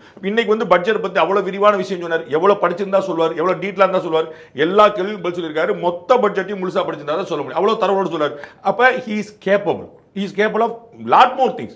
அப்ப இவர் வந்து விளையிருக்க வேண்டியது இல்லைங்கிற ஒண்ணு. ரெண்டாவது, இவர்கள் நீங்க சொன்னது போல இந்த ஊடகங்கள்லாம் ஊதி பெரிதாக்குற பார்த்தா அவர் ஏதோ கட்சியிலிருந்து விலகிற மாதிரி இது வந்து ஒரு தீனி கொடுக்கறதுக்கான ஒரு முயற்சி. வந்து வேற ஏதாவது நெரேட்டிவ் செட் பண்ணுமா? அப்ப எல்லாரும் இதுக்கு பதில் சொல்றாங்க. அவரவர் பேட்டி கொடுக்குற விட்டு போட்டு எஸ்பி சேகர் பேட்டி கொடுக்குறாரு, சேகர் பாபு பேட்டி கொடுக்குறாரு, ஒவ்வொருத்தரா பேட்டி கொடுத்துட்டு விலகிட்டார்கள். எங்க விலகினார்? என்ன விலகினாரு? அவரே விஜய கழுவி ஊத்திருக்கிறாரு. டிஎம்கே துரத்து அடிச்சிருக்கிறாரு. அப்ப ஏடிஎம்கேல இபிஎஸ் தான் வந்து நாங்க முதலமைச்சர் ஆக்கும், எங்களுடைய கூட்டணிக்கு அவர் தான் தலைவர். இவர் எல்லாருமே பிரச்சனை பண்ண பார்த்ததே இபிஎஸ்க்கு இவருக்கும் ஆகல, அதனால தான் விலை கொடுத்துட்டாங்க, இவர் பலி கொடுத்துட்டாங்க சொல்றாங்க. அண்ணன் இபிஎஸ் தான் வந்து முதலமைச்சர் தெளிவு இருக்காரு. அப்ப எல்லா குழப்பங்களுக்கும் தெளிவா 100 முறை ஆணி அடிச்ச மாதிரி இன்னைக்கு பேட்டிலே பதில் சொல்லி கூட அது 1 மணி நேரத்துக்கு பிளஸ் பேட்டி, மோர் தென் 1 ஹவர் பேட்டி. அதுல பேசப்பட்ட எல்லா விஷயங்களும் விட்டு ஒரு கேள்விக்கு பதில் சொல்லும் போது அண்ணா அப்பா கூட முடியலன்னா அதனால நான் வந்து இங்கே இருக்கேன், பாத்தீங்கன்னா கோயம்புத்தூர் சுத்தி உட்கார்ந்து இருக்கிறேன்னா அதனால எனக்கு இதை வேண்டாம் சொல்லி அண்ணன் சொல்லியிருக்கேன். அண்ணன் சரி சொல்லியிருக்கேன். இந்த ஒரு விஷயத்த சொன்னதுக்கு விலகிட்டார் சொன்னது இது வரைக்கும் வந்து எதுவுமே தீனியே கிடைக்காம என்னடா செய்யறது, எல்லாமே டிஎம்கே காங்கிரஸ் சுத்திட்டு இருந்து சொன்னவங்களுக்கான ஒரு விலையை தவிர வேற ஒன்றும் உருப்படியா இல்லை. அவ்வளவு பெரிய கவலைப்படும் விஷயம் இல்லை. திரு அண்ணாமலையால் இதை பார்த்திருக்க முடியும். இது வந்து ஒண்ணு. அண்ணாமலை விலகினால இது வந்து அவர் வந்து கோச்சிட்டு இருக்காருங்கிறதுலாம் ஒரு கற்பனை. அவர் வந்து பிஜேபி செய்ய வேண்டிய உத்தரவை அதே பேட்டில் 10 முறை சொல்லிட்டாரு. எங்கள் கட்சி தலைமை என்ன சொல்லுதோ அதை நான் செய்வேன்டார். எந்த குழப்பம் இல்லை. அப்ப இவர்கள் ஊடகங்கள் வந்து தன்னோட நெரேட்டிவ் செட் பண்ணி ஒரு ஆசைக்கு இருக்காங்க. That is not going to happen. அவர் பிரச்சாரம் செய்யவே மாட்டார். அவர் தேர்தல் நேரத்தில் பிரச்சார நேரத்தில் அவர் கொஞ்சம் வெளிநாடுகளுக்கெல்லாம் போக போறார். அவர் வந்து போட்டியிட போவதில்லை. அவர் சட்டமன்ற தேர்தலுக்கு பிறகுதான் எதா இருந்தாலும் யோசிப்பார். அரசியலிருந்தே விலக அளவுக்கு போய் நின்றார் அப்படின்ற மாதிரிலாம் பலர் கலை. 2024 ஒவ்வொரு அரசியல் தலைவருக்கும் ஒரு விதமான பார்வை, ஒரு அப்ரோச் இருக்கும். நம்ம எப்படி டீல் பண்ணுவோம் அது வந்து ஆளுக்கு மாறும். அண்ணாமலை அவர்கள் வேற மாதிரி செயல்படுவார், நயினார் அவர்கள் வேற மாதிரி செயல்படுவார். எல்லாருக்குமே தெரியும். நயினார் அவருடைய ஓன் ஸ்டேட்மெண்ட், அண்ணாமலை புயலுங்க, நான் வந்து புதிய தென்றல்ங்க. இது அப்ப வந்து இதோட அது குறைவுங்கிறது கிடையாது. இது வந்து வேற மாதிரி, அது வேற மாதிரி. இவ்வளவுதான். நம்ம வந்து அவ்வளவுதான். வேற ரெண்டே ஒப்பிட முடியாது. அப்ப ஒருத்தர் ஒரு ஸ்டைல் இருக்கும். அப்ப திரு அண்ணாமலை அவர்கள் போட்டியிடுவாரா இல்லையா அவருக்கு ஒரு பார்வை இருக்கும். 2024 நான் போட்டியிடல தான் சொன்னார். விவரால் அவர் முதல்ல நான் எனக்கு போட்டியிட விருப்பம்லாம் கட்சி தலைமை என்ன சொல்லுது, நம்முடைய எல்லா ஹெவி வெயிட்ஸையும் நம்ம இறக்கணுங்க, நம்முடைய ஓட்டு. அதனால தான் 19% ஓட்டு வந்துச்சு. அதனால தான் பாஜக தனியாக 12% எடுக்க முடிஞ்சது. அப்ப யாரோ ஒரு XY கேண்டிடேட்டா இருக்கிறத விட அண்ணாமலை கேண்டிடேட் தான் 100 ஓட்டு கூட வாங்க வர மாட்டாரா? With no doubt. அப்ப அப்படி எல்லாரும் ஹெவி வெயிட் இறக்க பார்த்துச்சு. அதனால வந்து அவங்க சொன்னாங்க. அப்ப எந்த தொகுதிங்கிற வாய்ப்பையும் அவங்க கேட்டாங்க. எந்த தொகுதி வாய்ப்பு அவங்களும் சொன்னாங்க. அப்ப கடைசியில் அண்ணாமலை வாய்ப்பு தான் ஏற்கப்பட்டது. மத்திய தலைமை வேற வாய்ப்புகள் கொடுத்துச்சு. ஒன்னு போட்டியிட விரும்பலனாரு, இல்ல போட்டி ஒண்ணு எல்லாருமே நம்ம போட்டி போட்டுருவாங்க அப்படின்னு சொன்னாங்க. அப்புறம் இந்த தொகுதி போட்டி போடுங்கன்னு ஆயிலிருந்து தலைமை கேட்டுச்சு. இல்ல நான் இந்த தொகுதி போட்டி அவர் வாய்ப்பு தான் விட்டாங்க. அதே மாதிரி தான் இந்த முறை நடக்க போகுது. அவர் வந்து போட்டியிட விருப்பம் இல்லாமல் இருக்கலாம், அவருக்கு ஒரு கணக்கு இருக்கலாம். நாம வந்து என்னைக்கு ஒரு ஆளுங்கட்சியா நம்ம வெல்வோமோ அன்னைக்கு நம்ம இறக்கணும்னு நினைச்சிருக்கலாம், ஒன்றும் தப்பு. ஆனா ஏற்கனவே அரவக்குறிச்சியில் போட்டிட்டவர் மக்களவை தேர்தலில் போட்டியிடும் போது அந்த களப்பணி தெரியும். அவருக்கு வந்து ஃபீல்டு ஒர்க்கில் வந்து ஒரு பெரிய ஸ்ட்ராங் இல்லாட்டி வந்து சுப்பிரமணிய சாமியார் இருக்க முடியாது. அண்ணாமலை பெரிய இன்டெலெக்சுவலுங்க. ஆமாம், சுப்பிரமணிய சாமியார் இருக்க முடியாது. ஒரு களத்தலைவராக அவர் இருக்கணும்ல. அவர் எம்ஜிஆர் மாதிரி ஜெயலலிதா மாதிரி எல்லா தேர்தலும் போட்டிட்டு நின்று வெல்லக்கூடியவராக இருக்கணும். அப்போ அகில இந்திய தலைமை ஒரு ஃபோர் சைட்டோட அந்த விஷயம் கொடுக்கும். ஸோ நாளைக்கு வந்து தொகுதியில் போட்டிடலாம், போட்டிட்டு நாலு ஊர் பிரச்சாரம் போகலாம், பிரச்சாரம் போகாமல் இருக்கலாம். எப்படியா இருந்தாலும் பாஜக தானே வேலை பார்க்க போறாரு. எப்படியா இருந்தாலும் என்டிஏ கூட்டணி தான் வேலை பார்க்க போறாரு. திமுக வாக்களிங்க நீங்க சொல்ல போறாரா? தாவேகா விஜய் தான் சூப்பர் சொல்லுங்க. இன்னைக்கு என்ன சொல்லிட்டாரு, உங்களுக்கு இன்ஜினே கிடையாதுங்க, உங்களுக்கு டயரே கிடையாது, உங்களுக்கு என்னங்க இருக்குன்னு சொல்லி. எங்கள்கிட்ட எல்லாமே இருக்குது. உங்கள்கிட்ட என்ன, எங்கள்கிட்ட 2 இன்ஜின் இருக்குன்னு சொல்லிட்டு இருக்கோம். உங்கள்கிட்ட இன்ஜினே கிடையாது. அப்போ விமர்சிக்க தானே செய்யறாரு. அப்ப இவர்கள் வந்து ஆசைப்படக்கூடியது என்ன, எப்படியாவது அண்ணாமலை அதிருப்தியில் இருக்காரு, பிரச்சனை இருக்காரு. அண்ணாமலை எந்த அதிருப்தியில் இருக்க போறதில்லை. அதிருப்தியில் இருந்தாலும் பாஜகவுக்கு தான் பார்க்க போறாரு. நான் ஒவ்வொருத்தருக்கும் ஒரு பாயிண்ட் ஆஃப் அப்ரோச் இருக்கும், அதுல வந்து குழப்பம். அப்படி வந்து திரு அண்ணாமலைக்கு வேற விதமான அப்ரோச் இருக்கலாம். வேற விதமான அப்ரோச் வித்தின் பிஜேபி, வேற விதமான அப்ரோச் வித்தவுட் பிஜேபி இல்ல. அதை நம்ம புரிஞ்சுக்கணும். அப்ப அவர்களுக்குள்ள ஒவ்வொருத்தரும் ஒரு அப்ரோச். நாளைக்கு இந்த இருக்க இந்த கூட்டத்தில் பார்க்கக்கூடிய யாரோ ஒருத்தர் கூட தலைவராக்கணும், அவங்க வேற மாதிரி பிஹேவ் பண்ணுவாங்க, அவங்க வேற மாதிரி அவங்க டீல் பண்ணுவாங்க. அது வந்து இண்டிவிஜுவல் அப்ரோச். நரேந்திர மோடி அமித்ஷா அந்த அகில இந்திய தலைவராக இருக்கும்போது ராஜ்நாத் சிங் அகில இந்திய தலைவருக்கு ஒரே மாதிரி இருந்துச்சா? ஒவ்வொருத்தரும் அகில இந்திய தலைவர் வேற வேறமான அப்ரோச் இருக்கும். அப்ப இவர் வந்து தன்னுடைய அப்ரோச்சை சொல்றாரு, அகில இந்திய தலைமை சொல்றது சிவன் 10 வருஷம். அது ஏன் யார் காலம் விட மாட்டுது? அதுக்கு முன்னையும் பின்ன எனக்கான அசௌகரியங்களை சொல்றாரு. எனக்கு மாதிரி வேலை ஊர்ல இருக்க வேண்டியிருக்கேன், எனக்கு அப்பா குடும்பம் இல்லைன்னு சொல்றாரு, எனக்கு நிறைய சிக்கல்கள்லாம் இருக்குன்னு சொல்றாரு, அவருடைய பர்சனல் பிரச்சனைகளை சொல்றாரு. சொல்லிட்டு ஒவ்வொரு வரி முடியும் போது அகில இந்திய தலைமை சொல்றதை கேட்போம், கட்சி தலைமை சொல்றது. அதையே அந்த வரியும் காலையில் விட மாட்டுது. நாங்கள் வந்து அண்ணன் எடப்பாடி பழனிசாமி முதலமைச்சராக பாடுபடுவோம், அதையும் காலையில் விட மாட்டுது. இப்போ டிஎம்கே விமர்சனம் பண்றாரு, ஒண்ணுமே இல்லாமல் சும்மா சொல்லிட்டு இருக்காங்க அப்படின்றாரு, அதையும் கேட்க மாட்டேது. விஜய் விமர்சனம் அதையும் காலையில் விட. அப்போ எதுவுமே காலையில் விடக்கூடாது அப்படின்னா ஊடகங்கள் மக்கள் எதை பார்க்க வேண்டும், மக்கள் அதை எப்படி பார்க்க வேண்டும், ஒரு நெரேட்டிவ் செட் பண்றாங்க. அதுக்கு வந்து நம்ம இரையாக வேண்டியதில்லை. அவர் சொன்னது நம்ம வந்து பாஜக மேல அதிருப்தியில் இருக்காருன்னு நினைக்க வேண்டிய விஷயம். இதே அண்ணாமலை தான் தனி கட்சி ஆரம்பிக்க போறாங்க சொன்னாங்க. நம்ம 100 முறை சொல்லிட்டு அப்படிங்கிற வாய்ப்பே கிடையாதுன்னு சொன்னோம். அவருக்கு இங்க இருந்தா தான் அவ்வளவு ஃபியூச்சர் இருக்குன்னு சொன்னவங்களாம் இப்ப என்னன்னாங்க, கட்சி ஆரம்பிக்க போற ஊடகங்கள் செய்தி போட்டாங்களா இல்லையா? இன்னைக்கு எங்க போனாங்க அவங்க? இவர்கள் ஏதாவது ஒன்று பண்ணி அதிமுக பாஜக கூட்ட குழப்ப மாட்டோமான்னு பாக்குறாங்க. அது இல்லைன்னு வர அவங்க வைத்திருச்சலா இருக்கு. இது மாதிரி சாதாரணமான சின்ன சின்ன அசௌகரியமான விஷயங்களை கூட அவங்க வந்து பயங்கர ஓன் பண்ணி இருக்காங்க. அது ஊடகங்களுடைய இன்னைக்கு இருக்கக்கூடிய ஆளுங்கட்சி கூட்டணியுடைய ஆசை. பட் நடக்க போறது இல்லை. இதில் இன்னொரு விஷயமும் சொல்கிறாங்க, அண்ணாமலையும் போட்டியிட மாட்டார், டிடிவி தினகரனும் போட்டியிட மாட்டேன்னு சொல்லிட்டாரு, அன்புமணி அவர்களும் போட்டியிட போகிறதில்ல. ஸோ உங்களுக்கு இபிஎஸ் நயினாரை தவிர முக்கியமான தலைவர்கள் யாரும் வந்து இந்த கூட்டணி தலைவர்களில் பெரும் தலைவர்கள் யாரும் போட்டியிட போகிறதில்ல. ஸோ அவங்க எல்லாருமே பின்வாங்குறாங்க. So they are in back seat அப்படின்னு சொல்கிறாங்க. திரு அண்ணாமலை போட்டியிட மாட்டாரான்னு தெரியல. அவருடைய விருப்பத்தை அவர் சொல்லுவார். ஆனால் அகில இந்திய தலைமை போட்டியிட சொல்லி கேட்கும். ஏன்னா அண்ணன் ஹெச் ராஜா தவிர அவங்க எல்லாருமே போட்டு, ஹெச் ராஜாவே கூட போட்டியிடறதுக்கு தயாராக தான் இருந்தார், போட்டிருக்க மாதிரி. இப்போ ஒரு மாதிரி பிரச்சனைலாம் வந்தோடனே அது கொஞ்சம் யோசிப்பாங்க, அவருக்கு வந்து உடல்நலம் ஸ்ட்ரெயின் பண்ணுறது சரியான்னு பார்ப்பாங்களே தவிர எல்லாரையும் அவங்க இறக்க போகிறாங்க. அதில் ஒன்றும் குழப்பம், அதில் அண்ணாமலை இருப்பாருன்னு நான் நம்புறேன். அப்புறம் எல்லாமே condition supply subject to all this. Thiru TTV Dhinakaran போட்டியிட மாட்டேன்னு சொன்னது ஒரு பெரிய தியாகம். அதை நம்ம வந்து புரிஞ்சுக்கணும். அவர் ரொம்ப அழகாக ஒரு வார்த்தை சொன்னார், யாரும் கவனிச்சிருக்க மாட்டாங்க. ஒரு உரையில 2 வால் இருக்குங்கிற மாதிரி வந்துடக்கூடாது, அதனால நான் வந்து விட்டு கொடுக்குறேன். அவர் பேக் சீட் எடுத்தது, ரிவர்ஸ் கியர் போட்டது வந்து அதிமுக தலைமை மீதோ திரு எடப்பாடி பழனிசாமி அவர்களுடைய இருப்பு மீதோ அதிமுக யாருக்குங்கிறதுல எந்த விதமான குழப்பமும் இந்த சந்தர்ப்பத்தில் வந்துடக்கூடாது. அப்ப நான் வந்து அவர் ஒரு எம்எல்ஏ ஆயிட்டாருன்னு 4 பேர் துணை முதலமைச்சராக்குன்னு கிளம்புவாங்க, 4 பேர் அவருக்கு அமைச்சர் பதவி கொடுக்கணும்பாங்க. இப்படி நான் மற்றவங்களுக்கு அமைச்சர் பதவி கொடுத்துட்டு இவருக்கு அமைச்சர் பதவி கொடுக்காம இருக்க முடியாது. அப்ப வென்றுட்டா அமைச்சர் இருக்கணும் அவர். அப்ப அமைச்சரவை இருந்தால் திரு எடப்பாடி பழனிசாமியோட அமைச்சரவையில் இருக்கணும். இதுக்கு பதிலாக பால் தாக்கரே மாதிரி இருக்கிறது, ராமதாஸ் மாதிரி இருக்கிறது. அதாவது நான் நியமித்தவர்கள் அமைச்சர்களாக இருப்பாரு, நான் அமைச்சராக இருக்க மாட்டேன். இல்ல மத்திய சொல்லலாம் மேல, அது அப்புறம் நம்ம அடுத்து பார்க்க முடியாது, அதை நம்ம வந்து யோசிக்கலாம். ஸோ அந்த மாதிரி இருக்கனால ஒரு பண்ணா அது ஒரு தியாகம். ஆக்சுவலாக அது வந்து உள்ள வந்தா நிச்சயமாக சில குழப்பங்களுக்கு வித்துடும். யாருடைய நிர்பந்தம் இல்லாமல் ஏற்கனவே சொன்னார் 2024 அவர் வந்து எந்த கண்டிஷன் இல்லாமல் கொடுக்குறேன்னு சொன்னார். அப்படி ஒரு கூட்டணி இது வரைக்கும் வந்து பிஜேபிக்கு எங்கேயுமே டெல்லியில் அமைஞ்சு, அதனால தான் பிஜேபி இவ்வளவு முனைஞ்சது. அவரை வந்து அனுப்பி ஒரு கூட்டணி சேரணும்னு சொல்லி சொன்னதுக்கு திரு எடப்பாடி பழனிசாமி விரும்பலங்கிற எல்லாருக்குமே தெரியும். இவர்கள் வந்து சொன்ன காரணம் ஏன்னா இப்படி ஒருத்தர் வந்து நீங்க நான் உன்னை சப்போர்ட் பண்றேங்க, என்கிட்ட எந்த கண்டிஷன் கிடையாது இப்படி வந்து திரு டிடி போல யாரும் சொன்னாங்க கிடையாது. அப்ப அதற்கு வந்து நன்றியோட தான் அவங்க வந்து திரும்பி அவர் கூட்டணி வரணும் 2021 ட்ரை பண்ணி 5 வருஷம் கழிச்சு திரும்ப உள்ள கூட்டணி சேர்த்துட்டாங்கன்னு பார்க்கணும். போன முறை அவங்கள தான் கூட்டணி வச்சிருந்தாங்க பார்க்கணும். அப்ப இந்த முறை ரொம்ப தெளிவாக நம்ம பார்க்கக்கூடியது, திரு அன்புமணி போட்டியிடலை அப்படின்னா அவருக்கு பாராளுமன்றம் மத்திய அமைச்சர் கணக்கெல்லாம் இருக்கு, அதனால அவரும் போட்டியிட வரா இல்லையான்னு தெரியல. பிஜேபி அகில தலைமை எல்லாருமே எல்லா ஹெவிவிட்ஸும் இறங்கும்னு காட்டலாம். அது வந்து வெற்றி வாய்ப்பை கூட்டும், ஓட்டு செலுத்த கூட்டும். அதனால எல்லாருமே இறங்கிறதா நிறுது. ஒருத்தர் பாக்கி இல்லாமல் எத்தனை பேர் நம்மளால சொல்ல முடியுமோ அத்தனை பேரும் களத்துலன்னா அதுக்கு ஒரு ஸ்டார் வேல்யூ கிடைக்கும். அப்போ எதிர நிற்கக்கூடிய கேண்டிடேட்டுக்கு ஒரு அச்சம் ஏற்படும். அதனால சரிதான், அதனால எல்லாரும் போட்டியிடும் தான், திரு டிடி உள்பட. ஆனால் திரு டிடி போட்டியிட மாட்டேன்னு சொன்னதில் ரொம்ப ஒரு பெருந்தன்மையான ஒரு பாயிண்ட் ஒன்று இருக்குது. அதனால புரிஞ்சுக்கணும், அண்ணாமலைகள் போட்டியிடறதுக்கான வாய்ப்பு இருக்குது. அன்புமணியை போட்டியிட சொல்லி கேட்பாங்கன்னு நினைக்கிறேன். பட் எல்லாமே அவர்களுடைய முடிவு. இது எதுவுமே நான் வரல அப்படிங்கிறது இல்லை. இன்னைக்கு நம்ம பார்க்குறோம் அட்வான்டேஜ் ஏடிஎம்கேங்கிறது தான் கலர் நிலவரமாக போயிட்டு, இவர்களால் தனிப்பெரும் ஆட்சி அமைக்க முடியுமா, தனிப்பெரும்பான்மையான ஆட்சி அமைக்க முடியுமான்னு தெரியல. ஓவராலா 2 அலைன்ஸ்ல எந்த அலைன்ஸ் முன்னாடி நிற்கும்னா அலைன்ஸா ஏடிஎம்கே அலைன்ஸ் முன்னாடி நிற்கும். தனிப்பெரும்பான்மை கிடைக்குமா இல்லையாங்க இன்னும் கொஞ்சம் நெருங்கின பிறகு நம்ம பார்க்கணும். 3ஆவது இடத்துல டிவிக்கு இருக்குன்னு பார்க்கணும். அப்படிங்கும்போது நல்வாய்ப்பு வரும்போது இவங்கெல்லாம் ஏன் பின்தங்கணும்? இவங்க எல்லாருக்குமே இந்த கான்ஃபிடன்ஸ் இருக்குல்ல, அதுக்காக தான் ஒன்று சேர்ந்தாங்க. அவங்க தான் வேற ஒரு வாய்ப்பு இருந்துச்சு, டிஎம்கே கூட போயிருக்கலாம், டிவிக்கு கூட போயிருக்கலாமே. அது எல்லாமே வேண்டாம்னு சொல்லிட்டு மனக்கசப்புல தூக்கி எறிஞ்சு திரு டிடிவி குரல்ல சொல்றாருந்தா மறந்து இல்லை, தூக்கி எறிஞ்சில் ஓரங்கட்டியில் மறந்து, அதெல்லாம் ஒழுக்க மறந்து ஓரங்கட்டி வச்சு நாளைக்கு திருப்பி தூசிக்கிட்டு இருப்போம்ல, அது துண்டா தூக்கி எறிஞ்சு நாங்கள் வந்து பண்றோம். அப்போ அந்த மாதிரி வர வேண்டிய அவசியம் என்ன இருக்கு? அப்போ இவர்கள் எல்லோருமே வெற்றி பெறுவோம் என்ற நம்பிக்கையில் இருக்கிறார், வெற்றி பெற விரும்புகிறார். அப்படிங்கும்போது சேர்ந்தா இருப்பாங்க. அதனால வந்து அவங்க ஆளாளுக்கு பேக் சைடு வர்றாங்க, ஓடுறாங்க அப்படிங்கிற நிலைமையெல்லாம் இல்லை. பாப்போம். ரொம்ப பரபரப்பாக ஒவ்வொரு நாளும் சர்வதேசம் தொடங்கி தேசம் தொடங்கி சர்வமும் இருக்கக்கூடிய தமிழ்நாடு உட்பட எல்லா இடத்துலையும் பரபரப்பான விஷயங்கள் நடந்து கொண்டே இருக்கிறது. தொடர்ந்து இணைந்தே இருங்கள். நமது 7 சென்ஸில் பல முக்கியமான விஷயங்கள் அன்றன்றே சுட சுட ஆராயப்படும். மீண்டும் இன்னொரு நிகழ்ச்சியில் சந்திப்போம். அதுவரை நன்றி, வணக்கம்.